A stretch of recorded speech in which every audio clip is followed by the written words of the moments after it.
So now I will invite Anis Azmi Saab to speak. And would you like to speak from the podium? Yes. And is a writer and translator of plays, and will today be talking about Begum Qudsiya Zaidi. Thank you, Shilani Ghosh.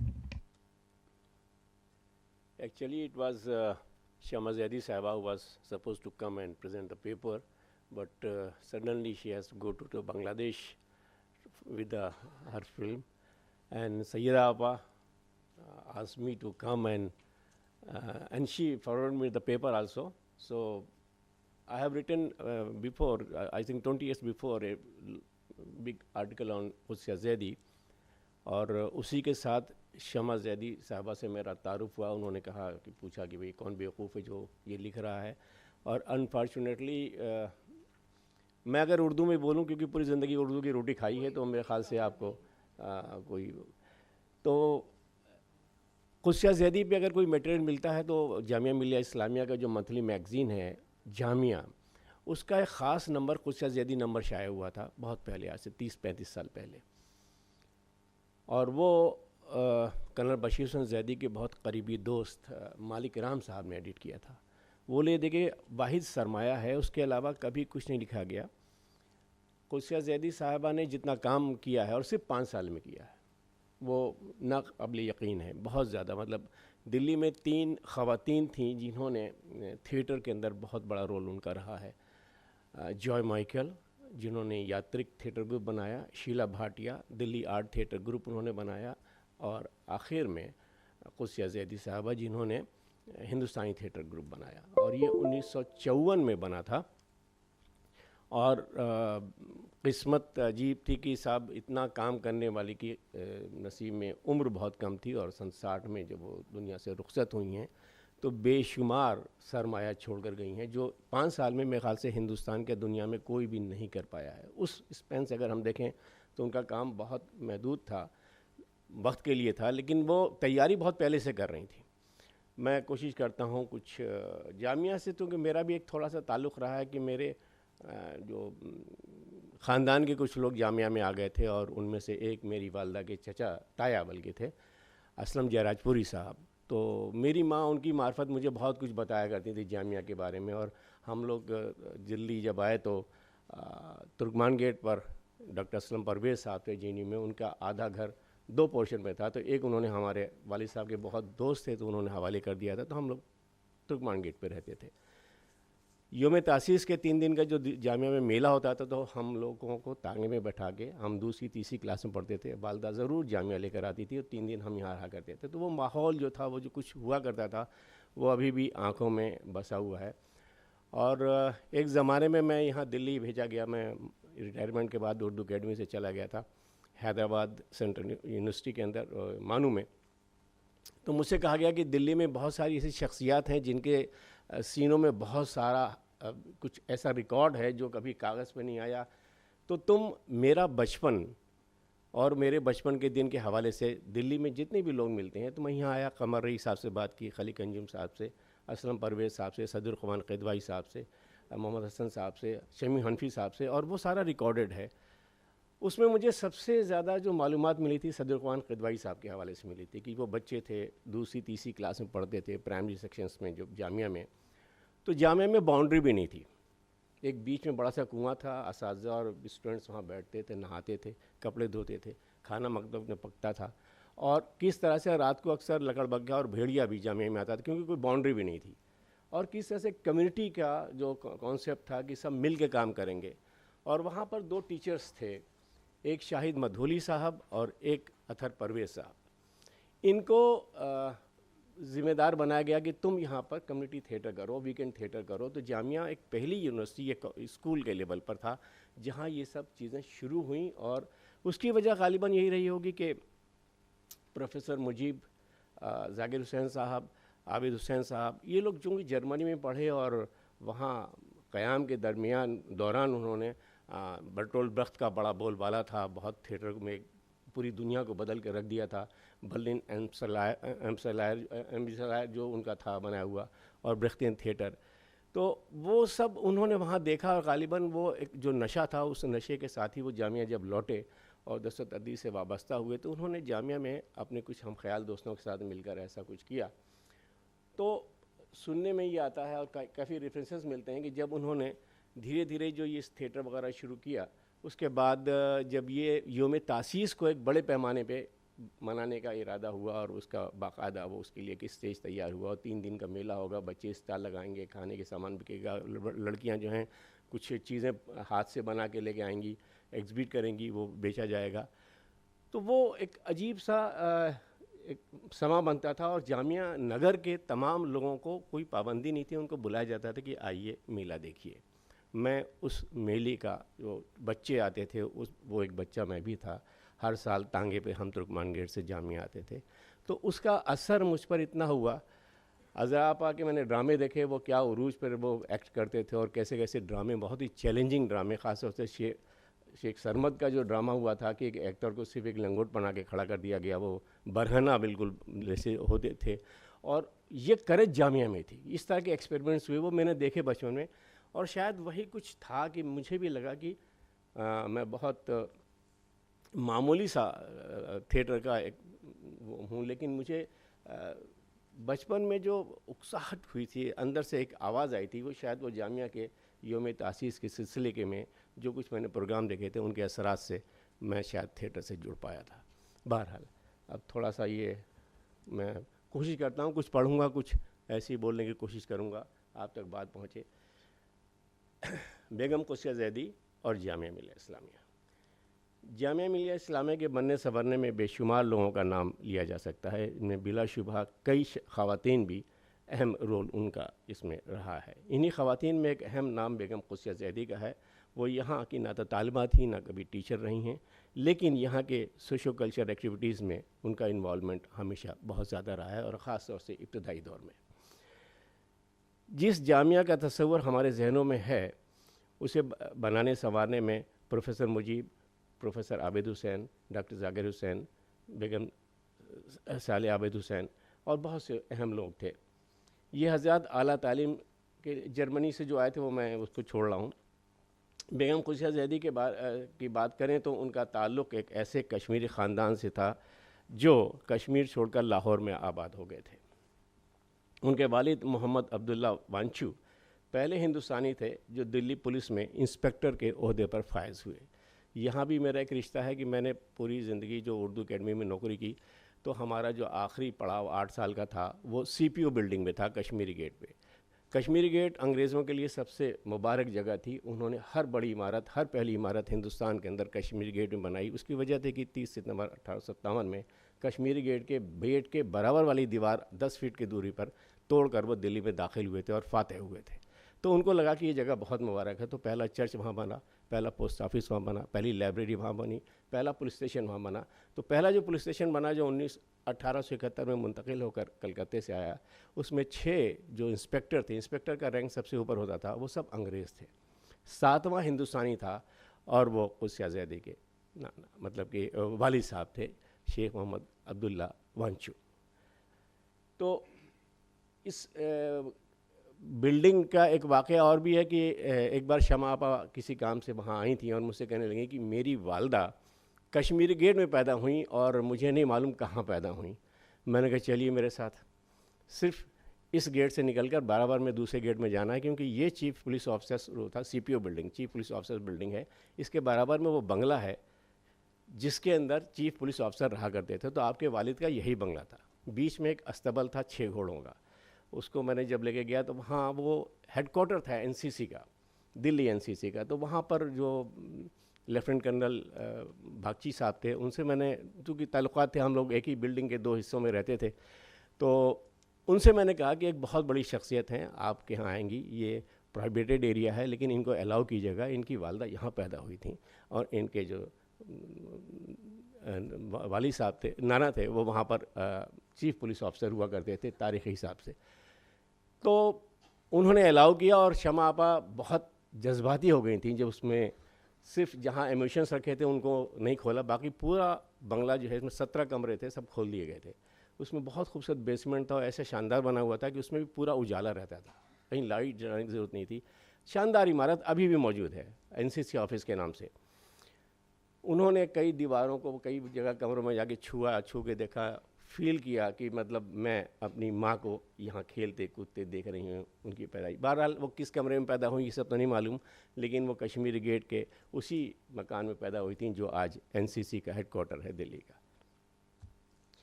تو عبداللہ صاحب جب یہاں دلی میں 1913 میں police inspector کے عہدے پہ آئے, 1912 میں ایک بہت بڑا واقعہ ہوا تھا دلی میں کہ وائسرائے کی سواری گزر رہی تھی چاندنی چوک پہ, ہاتھی پہ بیٹھے ہوئے تھے اپنی بیگم کے ساتھ, اور جو سینٹرل بینک آف انڈیا اس وقت سینٹرل بینک کی بلڈنگ تھی جو ابھی اسٹیٹ بینک آف انڈیا کی ہے, بہت خوبصورت بلڈنگ ہے, وہاں سے بم پھینکا گیا تھا, اور جو آدمی ہاتھی چلا رہا تھا 1912 میں وہ شہید ہوا, اور ہارڈنگ جو تھے وائسرائے, ان کے تھائیس کے مطلب کہ بہت بڑا گوشت کا لوتھڑا اڑ گیا تھا, اور اس میں 6 دلی کے ایسے لوگوں کو نامزد کیا گیا تھا کہ ان کی کانسپریسی ہوگی. اس میں چرت رام بھرت رام کے والد بھی تھے, خواجہ حسن نظامی بھی تھے, ان کی پھانسی بالکل طے تھی. عبداللہ صاحب کو اس لیے یاد کیا جاتا ہے کہ انہوں نے 10/9 1914 میں دوبارہ انکوائری کی کہ صاحب اس میں کچھ گڑبڑ لگتا ہے مجھے, اور وہ انکوائری میں یہ سارے لوگ جو دلی کے بہت مہذب وہ معتبر لوگ تھے, بڑے نامور لوگ تھے, ان کو صاف وہ بچا لے گئے, اس لیے کہ انہوں نے کچھ کیا ہی نہیں تھا. اور پتہ چلا کہ اس کا اصل جو کلپریٹ تھا وہ راج بہاری بوس تھا, اس کی پکڑ ہوئی تو پتہ چلا وہ تو جاپان میں جا کے سیٹل بھی ہو چکا ہے. یہ 3 سالوں میں وہ یہ سب ہوا تھا. اس لیے شیخ محمد یہ عبداللہ صاحب کو ہمیشہ یاد کیا جاتا ہے کہ وہ اتنے ایماندار اور اتنے دور اندیش تھے کہ انہوں نے اس چیز کو جو کبھی بھی وہ سچ نکل کے نہیں آتا, ان کو پولیس ریکارڈ میں آج بھی اگر آپ جائیں گے تو آپ کو وہ ریکارڈ میں سب کچھ پتہ چلے گا. محمد اللہ وانچو کا دفتر یعنی کہ پولیس اسٹیشن کشمیری گیٹ میں تھا, اب وہاں اردو اکیڈمی دلی کا دفتر قائم ہے. اسی کے ساتھ ایک بنگلہ ہے. اچھا یہ میں آپ کو بتا چکا ہوں. جی لاہور کے قیام کے دوران اچھا پھر یہ جو ہے ان کو دلی راس نہیں آیا, یہاں کی جو سیاست تھی. عبداللہ صاحب نے اپنا ٹرانسفر جو ہے 3 پولیس آفیسرز ہندوستان میں اس وقت ہوتے تھے, ایک لاہور میں, ایک دلی میں, ایک کلکتہ میں. تو انہوں نے اپنا چونکہ لاہور میں ہی رہے, لاہور میں ان کی تعلیم وغیرہ ہوئی تھی, تو اپنا تبادلہ لاہور کرا لیا تھا. تو قدسیہ زیدی اپنے والد کے ساتھ لاہور پہنچ گئیں اور وہیں پر کشمیری محلے میں رہنے لگیں. اور کشمیری محلے کے اندر جو سارے لوگ تھے وہ کشمیری تھے, کنورٹڈ زیادہ لوگ تھے, اور وہاں پر پنجابی بولی جاتی تھی. تو قدسیہ زیدی صاحبہ نے یہ لکھا تھا کہ مطلب میرے والد نے مجھ پر اتنی پابندی ہمارے سب پہ لگا دی تھی کہ ہم کچھ بھی بولیں پنجابی نہیں بولیں گے, یہ مہذب زبان نہیں ہے. تو ان کو پتہ نہیں کیوں ایسا تھا کہ وہ زبان جو ہے اردو کے علاوہ یا انگریزی بولو یا اردو بولو تو یہ اس کا ریفرنسز ملتے ہیں. تو وہاں ان کے گھر میں خالص بہتر سے بہتر اردو بولنے کا ایک سلسلہ تھا, اور ساری ان کی جو 3 بہنیں تھیں وہ کوشش کرتی تھی کون زیادہ ثقیل اردو بول سکتا ہے, یہ ماحول تھا. اچھا جامعہ سب سے پہلے کرول باغ میں تھا, وہاں فسادات کے بعد جو ہے وہ 37 کے بعد یہ جامعہ نگر میں آ گیا تھا, اور وہ ساری ہسٹری آپ کو پتہ ہی ہے.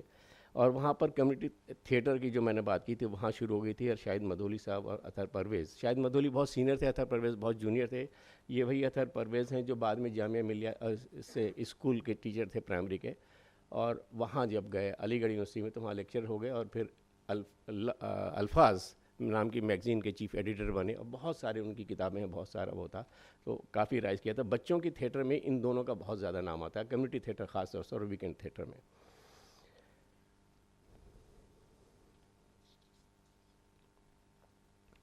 اسی زمانے میں جامعہ کے اسکولوں میں ٹیچرز اور اسٹوڈنٹ ساتھ ساتھ کھانا کھاتے تھے اور سارے کام ساتھ کرتے تھے. اسی دور میں کمیونٹی تھیٹر, بیت بازی اور گروپ سانگ جیسے ایکٹیویٹیز کا آغاز ہوا. اسی کے ساتھ سال کے آخر میں یوم تاسیس تقریبات کا سلسلہ شروع ہو گیا.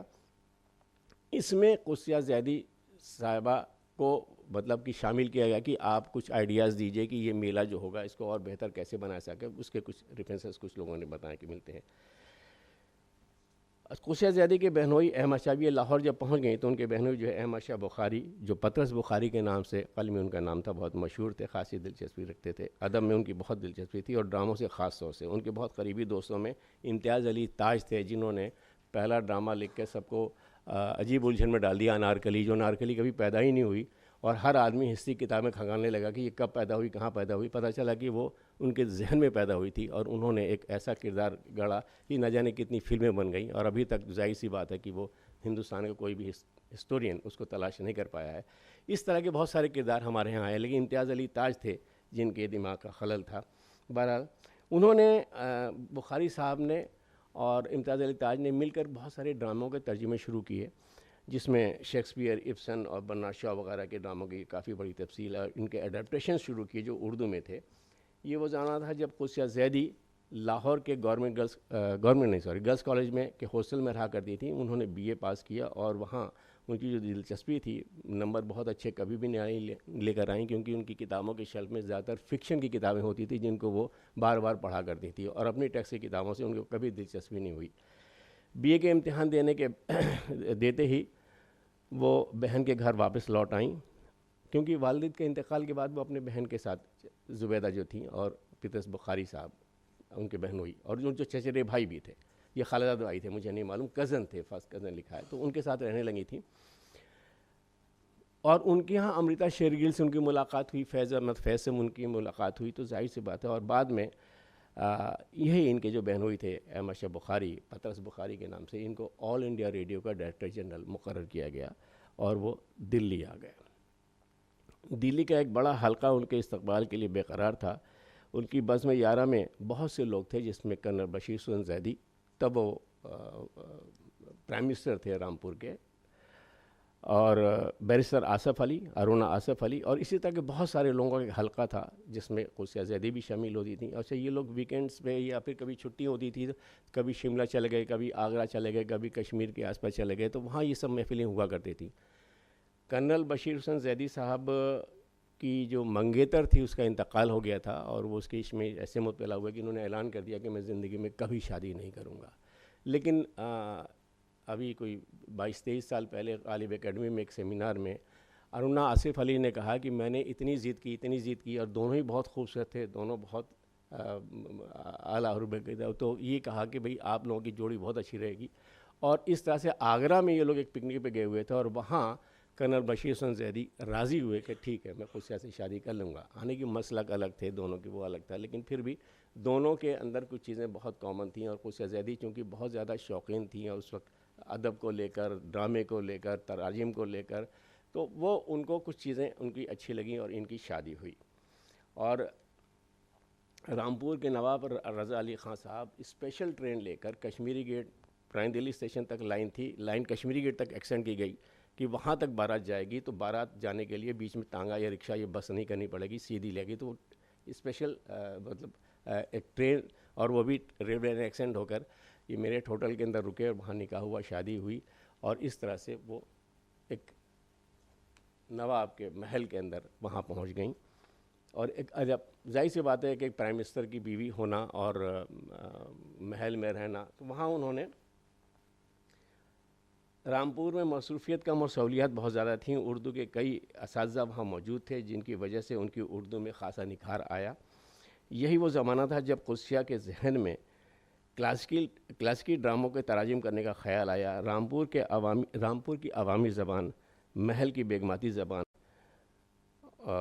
ادیبوں کی محاورہ زبان, اور آس پاس کے اطراف میں بندیلی بولیوں کی سے شناسائی کے بعد ان کو لکھنے میں کافی وہ مددگار ثابت ہوئی کہ یہ ساری زبانوں پر عبور ان کو ہو چکا تھا, کیونکہ بہت زیادہ کانشیس نہیں کہ تم کیسے بولتے ہو, کون سے محاورے استعمال کرتے ہو, کون سا لہجہ ہے, بندیلی میں اور کون سی بولی ہوتی ہے, اس شہر میں کیسے بولتے ہیں, اس میں یہ سب چیزیں ان کو بہت زیادہ پریشان کرتی تھیں, اور ان کا انٹرسٹ جو ہے زبان میں بہت زیادہ بڑھ چکا تھا. انہوں نے بچوں کے لیے کہانیاں لکھنا شروع کر دی اسی زمانے میں, اور چوہے سے لے کر چونٹیاں, سفید چونٹیاں, شہد کی مکھیوں تک پہ بہت سی کہانیاں لکھیں. بہت سے السٹریٹرز کو اپنا دوست بنایا, اور ان سے کہا کہ اس کی السٹریشنز بناؤ, اور اس طرح سے اردو میں اور ہندی میں یہ کتابیں چھپنے لگیں. اور ان کے 17-18 کتابیں ان کی ایک سال میں انہوں نے لکھ ماری, اور وہ چھپ بھی گئیں. بلکہ شمع زیدی نے ایک جگہ لکھا بھی ہے کہ ہمارے گھر میں چونٹیوں کا اور چوہوں کا اتنا ہو گیا تھا, بھئی ان کو مت مارو, یہ ہمارے اماں کے کردار ہیں, تو ان کو ستانا بری بات ہے. تو ہم لوگ کہنے لگے کہ ہم لوگ آٹا ڈالا کرتے تھے جہاں جہاں چونٹیوں کی بیلیں ہوتی تھیں. ان کہانیوں کے چھپنے کے بعد اس کا اثر اتنا لیا تھا. رامپور ریاست جب ہندوستان میں شامل ہوئی تو کرنل بشیر حسین زیدی کا کنبہ دلی آن بسا. اب وہ کانسٹیٹیوئنٹ اسمبلی کے معزز ممبر بھی تھے. قدسیہ زیدی نے چلڈرن بک ٹرسٹ کے بانی شنکر سے دوستی کی اور ان کا ہاتھ بڑھایا, اور بچوں کے ڈرامے کا فیسٹیول پہلی بار دلی میں آرگنائز ہوا، جس کی چیف آرگنائزر میں قدسیہ زیدی تھی. اور شنکر کو سوچ لیجئے کتنا بڑا کینوس تھا جس پہ وہ کام کر رہے تھے، پبلیکیشن سے لے کر ایگزیبیشن سے لے کر ڈالس میوزیم تک کا جو پورا وہ ہے، وہ بہت بڑا ایک ذہن تھا جس نے بہت بڑا کام کیا. اور ابتدائی دور میں اس کو ایک سمت دینے میں قدسیہ زیدی کا بہت اہم رول ہے، جس کا ذکر ہم لوگ کہیں بھی نہیں پڑھتے ہیں، لیکن یہ حقیقت ہے. امتیاز علی تاج نے ایک فرانسیسی کہانیوں کا سلسلہ تھا، اس کو اردو میں اتارا، اور وہ چچا چھکن کی کہانیوں کے نام سے مشہور ہوا. قدسیہ زیدی کا یہ کہانیاں مجھے دے دو، میں ان کو ڈرامائی روپ دیتی ہوں. تو وہ چچا چھکن کی پوری سیریز جو تھی وہ بہت ہی مقبول ہوئی، اور پورے ہندوستان میں اس طرح سے چچا چھکن کے ڈرامے، چچا چھکن نے فوٹو کھنچوائی، چچا چھکن نے صفائی کی، چچا چھکن نے تانگے میں بیٹھے، چچا چھکن نے یہ کیا، چچا چھکن نے وہ کیا. چھوٹی چھوٹی اسکرپٹس تھیں، لیکن وہ پہلی بار بچوں کے تک اسکولوں میں ریڈی اسکرپٹ جو ہے کے طور پر یہ پہلی کتاب کی کوشش و کاوش تھی. اس کا کریڈٹ صرف قدسیہ زیدی کو جاتا ہے کہ چلڈرنس تھیٹر کی بنیاد گزاروں میں اگر کسی کو ہم کہیں گے اردو بیک گراؤنڈس میں، تو شی واز قدسیہ زیدی. 1954 میں ہی جامعہ کے مڈل اسکول کے اندر سلیبس میں ایک نذیر اکبر آبادی پر ایک مضمون تھا، اور مجیب صاحب نے کہا کہ صاحب اس مضمون کو ڈرامائی صورت میں پیش کیا جائے. اور یہ جو ہوم ورک تھا اس کے لیے رضا کیا گیا پرویز صاحب کو. اطہر پرویز صاحب نے اس کو ڈرامائی شکل دی، اور وہ 22-23 منٹ کا ڈرامہ تھا. جب تیار ہونے لگا تو ان کے دوست جو بٹلہ ہاؤس میں رہتے تھے، جس کو مسجد خلیل اللہ آج کہتے ہیں، وہ دھوبی گھاٹ تھا. اس دھوبی گھاٹ میں 2-3 مکان تھے جہاں اطہر پرویز کا بھی مکان تھا. اسی میں ان کے دوست بمبئی سے، جو کہ تھیٹر میں ابٹا میں کافی نام کما چکے تھے، کام کما چکے تھے بحیثیت اداکار، ہدایت کار، سنگر، شاعر، حبیب احمد خان. حبیب احمد خان جب شاعری کرتے تھے، کبھی صاحب اور سردار جعفر کے ساتھ کسی مشاعرے میں جاتے تھے، وہ حبیب تنویر ہو جاتے تھے، اور تھیٹر میں وہ حبیب احمد خان تھے. تو جب یہ پلے دیکھنے آئے تو یہ ریہرسل جب ہو رہی تھی تو حبیب صاحب کو اپنے ساتھ لے آئے اطہر پرویز کہ چلو میں ایک بچوں کا ڈرامہ کر رہا ہوں 20 منٹ کا، تم دیکھو. تو انہوں نے ڈرامہ جب ریہرسل کمپلیٹ ہوئی تو حبیب صاحب سر پکڑے بیٹھے تھے کہ بھائی میری بے عزتی ہو جائے گی کہ میں وہاں بیٹھا تھا تو تم نے کیا دیکھا اس کو. تو ان کا ٹھیک ہے اب تم ہی سنوارو. وہ ڈرامہ 7 دن بچے تھے یا 6 دن بچے تھے. حبیب صاحب نے کچھ ایسا اس کو بالکل پھینک دیا اٹھو جو کچھ بھی انہوں نے تیاری کی تھی، اور اثر نو اس کو کچھ کیا. تو جامعہ کی ہسٹری میں وہاں جتنے لوگ بیٹھے تھے اس میں کافی بڑے نامور لوگ بھی تھے. قدسیہ زیدی وہاں بیٹھی ہوئی تھی. ان کو بلایا گیا تھا کہ آج ایک اہم ڈرامہ ہو رہا ہے، نذیر کی کہانی، نذیر کی زبانی، اطہر پرویز کا. اور وہ اتنی کساوٹ تھے، اتنا زبردست ڈرامہ تھا کہ اس میں مطلب پلک نہیں کوئی جھپک پا رہا تھا. مجیب صاحب بھی کھڑے ہو گئے پلے کے بعد کہ یہ کیا. ذاکر صاحب بھی پریشان، سب پریشان، اور سب نے کہا کہ بھائی اطہر پرویز کمال کر دیا. لیکن یہ ان کی ایمانداری تھی. انہوں نے کہا یہ میرا دوست ہے اور یہ بمبئی سے آیا ہے، ابٹا کا ایکٹر ہے، رائٹر ہے، ڈائریکٹر ہے، اسپیچ پہ اس کو بہت کمانڈ ہے، بلاکنگ پہ بہت کمانڈ ہے، اور یہ جو کچھ بھی کیا ہے یہ میں نے کچھ نہیں کیا، میں تو اس کو جیسا تیسا کر رہا تھا، اس نے آ کے اس کو سنوار دیا اور میرے ہاتھ سے سب کھینچ لیا اس نے. اور حبیب تنویر کے نام سے کچھ آپ نے غزلیں بھی ان کی دیکھی ہوں گی چھپتی ہیں. تو حبیب احمد خان اس دن ختم ہوا اور حبیب تنویر اس دن زندہ ہوا. اور پھر پوری زندگی انہوں نے حبیب احمد خان کبھی نہیں لکھا. جامعہ کے اس پلے کے بعد وہ حبیب تنویر کہلائے. اور قدسیہ زیدی کو یہ لگا کہ یہ آدمی میرے کام کا ہے. میں نے جو اتنی اسکرپٹس لکھی ہیں اب تک، اس اسکرپٹس کو اگر کوئی زندگی دے سکتا ہے تو شاید یہ آدمی ہے. تو ان سے کہا کہ یہ جو بچوں کے لیے پلے ہوا یہ تو ہو گیا، اب آپ کو ایکٹرس میں دوں گی، آپ اس کو فل لینتھ پلے لکھیے، بچوں کے لیے نہیں بڑوں کے لیے لکھیے، 1 گھنٹے سوا گھنٹے کا وہ ڈرامہ ہو جائے.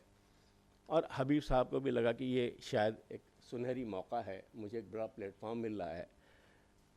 اور وہ بہت پروفیشنل طریقے سے اس کو انہوں نے اسکرپٹ کو لکھا، آگرہ بازار. اور یہ ان سب کی زندگی کے لیے مطلب کہ ایک سب سے بڑا ٹونک تھا جو پوری زندگی ان کو طاقت دیتا رہا. آگرہ بازار جب انہوں نے لکھا تو اس پہ SM ستھو بلائے گئے، انہوں نے اس کا سیٹ ڈیزائن کیا. قدسیہ زیدی کو کہا گیا کہ بھئی آپ اس کی کاسٹیوم ڈیزائن کیجئے، اور کچھ میوزیشین بلائے گئے. کل ملا کر ایک ایسا ایکسپیریمنٹ ہوا تھا، حبیب صاحب نے کیا تھا جس سے پہلے ہندوستان میں نہیں ہوا تھا، کہ نذیر اکبر آبادی کے اوپر ڈرامہ ہے. پورے ڈرامے میں نذیر اکبر آبادی کہیں نہیں ہے، نہ ہیں نہ آتے ہیں. ان کی شاعری کو حبیب صاحب نے کچھ اس انداز میں پیش کیا کہ ڈرامے کے سارے کرداروں میں سب سے اہم کردار شاعری تھی. شاعری کردار کیسے ہو سکتی ہے؟ لیکن حبیب صاحب نے ثابت کر دیا کہ شاعری بھی کردار ہو سکتی ہے، موسیقی بھی کردار ہو سکتی ہے. وہ پلے جب اسٹیج ہوا تو ظاہر سی بات ہے قدسیہ زیدی صاحبہ اس کی پروڈیوسر تھیں، ان کے بینر پہ یہ ہوا تھا، اور ساری کوششیں کامشی ساری ان کا تھا، لیکن آئیڈیا جو تھا وہ حبیب تنویر کا تھا. اور وہ قدسیہ زیدی اور حبیب تنویر دونوں کا قد اس دن 1954 میں دونوں کا قد بہت اوپر ہو گیا ہندوستانی تھیٹر کے اندر کہ یہ لوگ اگر مل جائیں کام کریں. حبیب صاحب اس کے بعد ان کو لگا کہ اگر میرے پاس، کیونکہ وہ بہت ہی لابالی اور لاپرواہ آدمی تھے، علی گڑھ میں اردو میں ایم اے کر رہے تھے، پریویس ایئر انہوں نے پاس کیا، سیکنڈ ایئر میں انہوں نے وہاں سے بھاگ گئے اور بامبے گئے اور ابٹا جوائن کیا. اس کے بعد پیسے کی ضرورت ہوئی تو اس کے بعد ان کو لگا کہ صاحب مجھے جو ہے کچھ کرنا چاہیے، تو ایک بارود کی فیکٹری میں سپروائزر ہو گئے. اور وہاں قدسیہ زیدی کے جو بہنوئی تھے پطرس بخاری صاحب جو ڈائریکٹر جنرل تھے، ان کے چھوٹے بھائی وہاں بامبے میں تھے، ذوالفقار بخاری. یہ سڑک پر کھڑے ہوئے فٹ پاتھ پہ زور زور سے گانا گا رہے تھے. دیکھا کہ یہ بڑا نوجوان ہے، خوبصورت ہے، خوبرو ہے. کہنے گانا کیوں گا رہے ہو؟ کہنے بھوک لگ رہی ہے، کھانا نہیں ہے، تو گانا گا کے ٹائم پاس کر رہا ہوں. انہوں نے کہا اچھا آؤ ریڈیو. اور اس طرح سے وہ ریڈیو اسٹیشن لے کے گئے، کہا کہ یہ چھوٹی چھوٹی اسکٹس ہیں، تم کو لکھنی ہے، 15 روپے ملیں گے. تو ان کا پہلے 15 دے دو ایڈوانس میں کھانا کھا کے آؤں تب لکھا جائے گا. یہ اتفاق کی بات ہے کہ بامبے کے اندر نہ یہ جاتے اور نہ ملاقات ہوتی. اور ان کو پھر دوبارہ انہوں نے ریڈیو کے لیے، اس وقت 2-3 نوجوان تھے کیونکہ نیا ڈرامہ تھا شروع ہوا تھا، اور پطرس بخاری صاحب جو تھے اور یہ ذوالفقار بخاری یہ لوگوں سے کہہ رہے تھے کہ ڈرامہ لکھو. کوئی بھی کہتا تھا کہ ڈرامہ 28 منٹ کا اور 29 منٹ کا کیسے لکھا سکتا ہے؟ آپ 2 گھنٹے 2.5 گھنٹے کا وقت دیجیے، ہم لکھ دیں گے. کیوں؟ ڈرامہ تب تک 5 گھنٹے کا ہوا کرتا تھا کہ آپ عشاء پڑھ کر جائیے، مغرب فجر سے پہلے گھر آ جائیے ڈرامہ دیکھ کر. یہ ایک عام پارسی تھیٹر کا زمانہ تھا وہ. لیکن انہوں نے کہا نہیں، ڈرامہ لکھا جائے گا، اور ڈرامہ جب لکھا جائے گا تو 28 منٹ کا ہی لکھا جائے گا کیونکہ 30 منٹ کا سلاٹ ہے. تو اس میں کچھ لوگ منٹو، کرشن چند، رن سنگھ بیدی، عصمت چغتائی، یہ سب لوگ ڈرامہ لکھنے پر معمور ہوئے. تو اس میں 2 لوگ نوجوانوں میں سے تھے، ایک حبیب تنویر اور ایک رفعت سروش. یہ اس طرح سے بامبے میں ڈرامہ پروڈیوس ہونے لگا اور ایک بہت بڑا ایک مطلب کہ لوگوں کا ایک حلقہ جو عاشق ہو گیا. بعد میں ہمارے کالج کے زمانے تک دلی میں دینا ناتھ تھے جو آخری چراغ جلایا انہوں نے، آپ سب لوگوں نے بھی سنا ہوگا، ہوا محل کے نام سے. اس کے بعد وہ ریڈیو ڈرامہ کا جو سارا معاملہ تھا وہ دھیرے دھیرے کمزور ہوتا چلا گیا، اور اب کچھ ایسا نہیں ہے.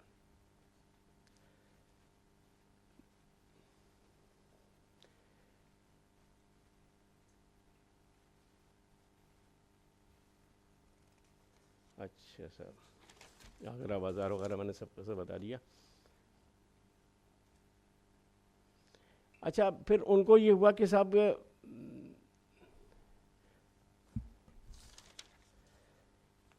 آگرہ بازار کی بے پناہ کامیابی کے بعد قدسیہ زیدی نے اپنے بہت سے ہم خیال دوستوں کے ساتھ لے کر 1955 میں ہندوستانی تھیٹر کی بنیاد رکھی. اس کے ساتھ ان کے ساتھ تھیں بیگم پٹودی، مسز چرترام، نیاز حیدر، زہرہ سہگل، قسم بہل جو بعد میں قسم حیدر ہوئیں، اتھر پرویز، ارچنا موہن، عرفان عسکری، شیام اروڑا، نریندر شرما، جوائے مائیکل، او پی کوہلی، کے کوہلی، موہنی ماتھر، مسعود احمد خان، ستیش سہگل، رجندر ناتھ. یہ تمام لوگ بعد میں تھیٹر کے بنیاد گزاروں میں کہلائے، اور ان سب کا ایک مقام ہے. دلی تھیٹر کی ہسٹری جب آپ پڑھیں گے تو یہ سب لوگ کے بہت بڑے کنٹریبیوشنس ہیں. جن کی ابتدا کسی نیشنل اسکول ڈرامہ وہاں نہیں تھا، قدسیہ زیدی تھیں، جہاں چھوٹی چھوٹی باتوں کو. اور مجھے اتفاق سے میں سمجھ پاتا ہوں، مجھے اتفاق سے کچھ لوگوں کے ساتھ کام کرنے کا موقع ملا جو ان میں سینئرس تھے ہمارے. تو قدسیہ زیدی کی ساری باتیں اور ان کی ذہانتوں کے بارے میں جب بات کرتے ہیں تو وہ بتاتی تھیں کہ مطلب وہ آدمی سے بات کرتے ہوئے بتا دیتی تھیں کہ بھائی اس کا جو پورا بیک گراؤنڈ ہے، اس کے ماں باپ کس بیک گراؤنڈ کے رہیں گے، اس کے اور بزرگ کس بیک گراؤنڈ کے رہیں گے، اس کی تعلیم کتنی رہی ہوگی. یہ غضب کی ذہانت ان کے اندر تھی سب چیزیں. جی ہندوستانی تھیٹر کے وجود میں آنے کے بعد بیگم زیدی کو کلاسیکل ڈرامے پر مبنی اردو ہندی کے معیاری اسکرپٹ کی کمی کو بہت شدت سے محسوس کر رہی تھیں. وہ خود قلم کاغذ لے کر بیٹھ گئیں اور نیاز حیدر کو اپنے ساتھ بیٹھایا، اور جو کہ کافی جینیس تھے. انہوں نے ابسن کے ڈالس ہاؤس کو گڑیا گھر کے نام سے، برنارڈ شاہ کے پگملینین کو آذر کا خواب کے نام سے، برخت کے ڈرامے کوکشین چاک سرکل کو سفید کنڈلی، اور اسی طرح سے چارلیز آن کو خالد کی خالہ کے نام سے ترجمہ کیا. اور یہ سارے ترجمے کرنے کے بعد نیشنل اسکول ڈرامہ جب تک قائم ہو چکا تھا، اور ابراہیم القاضی صاحب نے ان سب ڈراموں کو نیشنل اسکول ڈرامہ میں پروڈیوس کرنا شروع کیا، تو ان کا جو ہے ظاہر سی بات ہے قد اور آگے اونچا ہوا. قدسیہ زیدی یہیں نہیں رکیں، سنسکرت کے کلاسیکل ڈراموں کے تراجم بھی انہوں نے شروع کر دیے. کالی داس کا ابھیگیان شاکنتلم کو شکنتلا کے نام سے، اور شودرک کے مرچ کٹکم کو مٹی کی گاڑی کے نام سے کے عنوان سے ایک نئی زندگی بخشی. اسی کڑی میں آگے چل کر مدرا راکشس کے اتر رام چرت کو ڈراماٹائز کیا. اسی کے ساتھ امبر پالی ترجمہ کر کے بھی انہوں نے ہندوستان کو ایک بہت مضبوط اسکرپٹ دی. جو آج تک ہوتا ہے وہ سارا کا سارا قدسیہ زیدی کا کیا ہوا ہے، ترجمہ کیا ہوا ہے، اڈاپٹیشنز جتنے بھی ہیں، اور ایک بڑا سرمایہ ہو گیا ہے. اس کے بعد حبیب صاحب راڈا ایڈمیشن لے کے چلے گئے، جس میں قدسیہ زیدی صاحبہ کا بہت بڑا رول ہے. ان کو پاس تو ایک پیسہ بھی نہیں تھا. قدسیہ زیدی صاحبہ نے سنا ایک طرف کرایہ ذاکر حسین صاحب نے دیا، اور وہ وہاں گئے، اور آنے کے بعد جب ان کو خط لکھا گیا کہ آپ جلدی واپس آئیے، تو وہ برلن اور پولینڈ گھومتے رہے، لیکن آئے تو یہاں پر ان کو پلے کرنے کے لیے جب کہا گیا، تو انہوں نے جب پلے کیا تو اس میں 2 کردار جو ہے وہ چھتیس گڑھ سے اپنے لوگوں کو لے آئے تھے، اور قدسیہ زیدی صاحبہ کو بتایا نہیں، جس کی وجہ سے وہ مطلب بہت زبردست کردار تھے، جو چانڈال کا رول کرتے تھے، اور وہ رول کوئی کر نہیں سکتا تھا، ببو لال. وہ قدسیہ زیدی صاحبہ کو بہت ناگوار گزرا کہ صاحب آپ نے مجھ سے پوچھا نہیں. اور حبیب صاحب نے مطلب کہ ظاہر سی بات ہے کہ جب وہ پروڈیوسر تھیں اور اس گروپ کی مالکین تھیں، ان کو نہیں کرنا چاہیے تھا. جو بھی تھا بہرحال ان کے تعلقات اسی دن ختم ہوئے، اور حبیب صاحب سے انہوں نے کہا کہ آپ جائیے. اس طرح سے ہندوستانی تھیٹر نے اس کے بعد سنبھالا لیا. شاکنتلم کی کامیابی سے اسٹیج کیا. سنا ہے کہ اس کو دیکھنے والے میں پنڈت نہرو جیسے ان سے خاص بہت قربت تھی. ان کے سارے پلیز دیکھنے ہمیشہ پنڈت جی آیا کرتے تھے. تو جتنے بھی آئی فیکس میں پلے ہوتے تھے ان کے، جو ہندوستان کا دلی کا سب سے بڑا آڈیٹوریم تھا پارلیمنٹ کے برابر میں، تو وہاں پر پنڈت نہرو ہمیشہ آیا کرتے تھے، اور قدسیہ زیدی کو بہت اس معاملے میں سراہتے تھے کہ بھئی آپ بہت اہم کام کر رہی ہیں. اسی کے ساتھ انہوں نے بہت سے کام اور بہت سے منصوبوں کی خواہش کو اپنے اوپر مسلط کر لیا تھا. اس کے بعد انہوں نے سوچا کہ ہمارا تھیٹر گروپ اتنا کچھ کر چکا ہے تو ایک موونگ تھیٹر ہونا چاہیے، اور انہوں نے ایک ریل گاڑی کا ایک پوری بوگی بک کی. اس کے ساتھ ایک ٹرک چلتا تھا. شمع زیدی اس کی انچارج تھیں، اور وہ جگہ جگہ آمر پالی کو اسٹیج کر رہے تھے. ہر شہر میں وہ گاڑی رکتی تھی، اور اس کو اگلی باقی ٹرین سے کاٹ دیا جاتا تھا، اور وہاں پر وہ ٹرک آ کے لے جاتا تھا، جس میں set light costume make up کا سامان سب ہوتا تھا. پلے کر کے پھر اگلے اسٹیشن جب پر چلے جایا کرتے تھے. تو یہ پہلی بار ہندوستان میں اس میں ریوالونگ تھیٹر جو تھا، یہ بھی قدسیہ زیدی کے خواب تھا اور سپنا تھا جنہوں نے وہ یہ کیا تھا. اور ایک چیز اور تھی جس کو وہ کرنا چاہتی تھیں کہ ہمارا اپنا تھیٹر گروپ ہونا چاہیے. تو نئی دلی اسٹیشن کے پاس نہرو صاحب سے کہہ کے انہوں نے ایک زمین بھی الاٹ کرا لی تھی پہاڑ گنج کے آس پاس کہیں، اور سردار ولبھ بھائی پٹیل تھیٹر نام اس کا رکھ دیا تھا. اس کے چندے کے لیے پریشان تھیں، اور وہ جگہ جگہ لوگوں سے کہہ رہی تھیں کہ بھئی ہمارے لیے کچھ پیسے جنریٹ کرو. اور اس میں وہ انہوں نے اپنے آپ کو تھکا لیا، بہت زیادہ تھکا لیا، اور بات بن نہیں پائی. یہ لوگ جب تھیٹر گروپ ان کا کسی ویسٹرن یو پی میں کہیں پلے کر رہا تھا، تو اس میں رات کے 12 بجے ان کو ٹیلی گرام ملتا ہے، اور پورے سب لوگ چیخنے لگتے ہیں. تو شمع زیدی کو اٹھایا جاتا ہے. سب لوگ چیخ رہے تھے کہ کیا ہوا. 27 دسمبر 1960 کو ٹیلی گرام ملا علی گڑھ سے کہ قدسیہ زیدی نہیں رہیں. کہنا تو اور بھی بہت کچھ تھا، لیکن چونکہ وقت کم ہے میں اس لیے اس کو یہیں سمیٹ رہا ہوں. شکریہ، بہت بہت شکریہ. Thank you very much.